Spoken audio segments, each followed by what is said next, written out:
আসসালামু আলাইকুম রহমতুল্লাহ।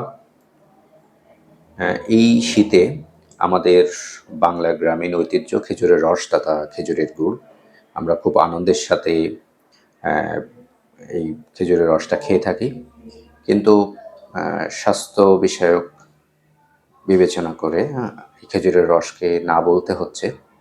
কারণ আপনারা জানেন যে খেজুরের রসের মাধ্যমে নিপা ভাইরাস ছড়ায়। এই নিপা ভাইরাসটা খুবই প্রাণঘাতী। এর কোনো ভ্যাকসিন বা প্রতিষেধক এখনো তৈরি না হওয়ার কারণে যদি কেউ নিপা ভাইরাসে আক্রান্ত হয় তার মৃত্যু 100%।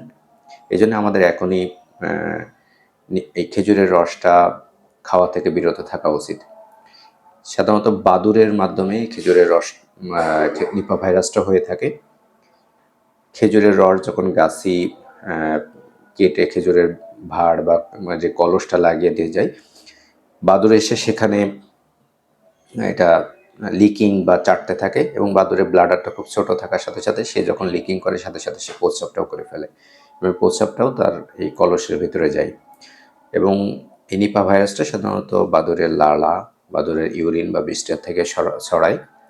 তাই আমাদেরকে এ বিষয়ে সচেতন হওয়া দরকার। এবং কী ধরনের প্রেজেন্টেশন নিয়ে সাধারণত যারা নিপা ভাইরাসে আক্রান্ত হয় তারা আমাদের কাছে আসেন, সাধারণত জ্বরের সাথে মাথা ব্যথা থাকতে পারে, প্রলাপ বা প্রলাপ বকতে পারে, অনেক সময় অজ্ঞান হয়ে যায়, সাথে সাথে শ্বাসকষ্ট, মাঝে মাঝে শ্বাসকষ্ট থাকতে পারে। এই প্রেজেন্টেশনগুলো নিয়ে সাধারণত নিপা ভাইরাসের রোগীগুলো আমাদের কাছে বা হসপিটালে আসে। এবং এই ভাইরাসটা 72 ডিগ্রি সেলসিয়াস মারা যায়।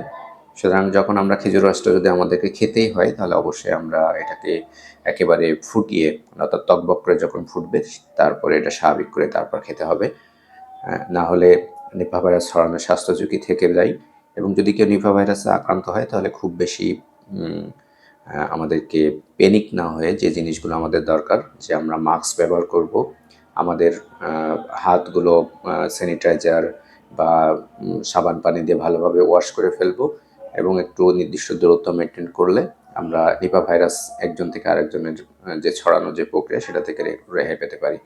সুতরাং যেহেতু নিপা ভাইরাস এর কোনো ভ্যাকসিন বা প্রতিষেধক নেই এবং নিপা ভাইরাসটা বাদুড়ের মাধ্যমে ছড়ায় এবং খেজুর রসের মাধ্যমে ছড়ায়, সুতরাং আমাদের কোনোভাবে উচিত হবে না খেজুর রসটা কাঁচা খাওয়া। এবং শুধু খেজুরের রসই না, বাদুড় যেসব খাবারগুলো অর্ধেক খেয়ে রাখে, অর্থাৎ অর্ধেক খাবার খাওয়া, অর্ধেক কোনো ফল বা ফ্রুট যেটাই হোক, সেটাতেও যদি বাদুড়ের লালা লেগে থাকে সেখান থেকেও নিপা ভাইরাস হতে পারে। সুতরাং এই শীতে বিশেষ করে ডিসেম্বর থেকে মে মাসে খেজুরের রসের যে সিজনটা সেটার সময় নিপা ভাইরাসটা বেশি ছড়ায়। এজন্য আমরা খেজুরের রস, কাঁচা খেজুরের রসকে না বলবো এবং কোনো অর্ধ খাওয়া ফলকে না বলবো আর কি।